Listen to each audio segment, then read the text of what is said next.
Now, Labour have said they oppose the use of COVID vaccination status for everyday access to venues and services. Yeah, in a statement, they go on to say testing for access to venues would be more efficient. Let's speak to our Tom Harwood, our political correspondent, about this. Tom, tell us more.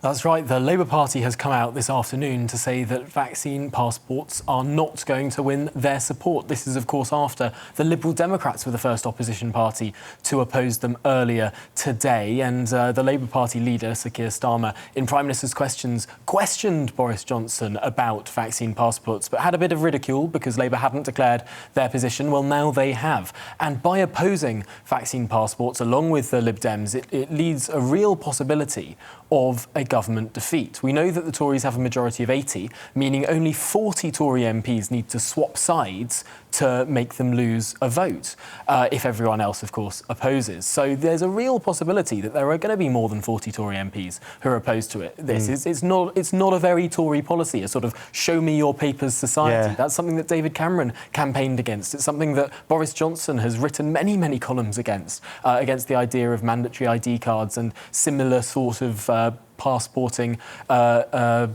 ideas. So the idea that the Labour Party is going to oppose this does look a little bit political. Of course, what the Labour Party are saying is that we know that people who are vaccinated can still contract coronavirus. They're less likely to contract it, they're less likely to pass it on, but they still can. So they're saying that tests for venues would be better than a vaccine passport. But I can't help but say this does look a little bit opportunistic. Does it surprise you that they've come out with this stance, then?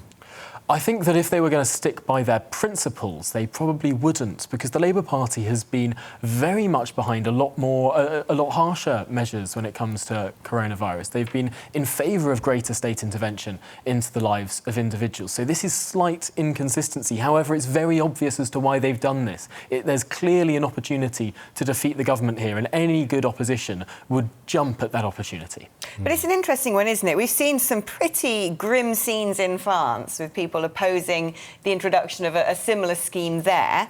But by and large, so far, when we've had polling come out, people in the UK aren't actually too upset by the inclusion of restrictions and methods such as this. So, I mean, is this Labour making a mistake to try and sort of rumble the government and actually just not really having their finger on the pulse of the nation? Oh, certainly. The Labour Party is now completely at odds with public opinion when it comes to this. On mask wearing, on mandatory mask wearing, which, of course, the Labour Party endorses, they are in favour of it and in tune with the vast majority of the British public, according to survey after survey.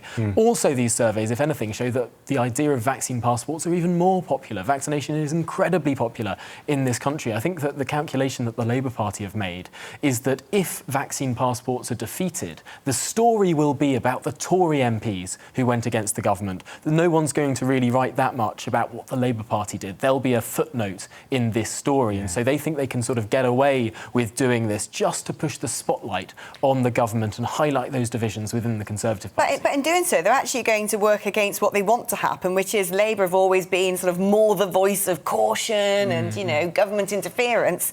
And surely by exposing this schism, what they're doing is giving momentum to people who want to tear all of that up. Well, I think that the Labour Party doesn't really mind that no one really knows what its COVID policy is. If you go through what they've advised the government to do over the course of the last couple of months, they've said that they want mandatory mask wearing, but they want open nightclubs without masks, and they don't want COVID passports, but they do want extra testing. It seems like they're flip-flopping from side to side on each issue, sometimes on the more restrictive side, sometimes on the less restrictive side. Where they're in government, of course, in Wales, only 6 people can meet up together in a room still. So they're much more restrictive there. But obviously, in Westminster, they want to take the avenue that is likely to generate the best headline and put the government in the most difficulty, and I think that's what we've seen today.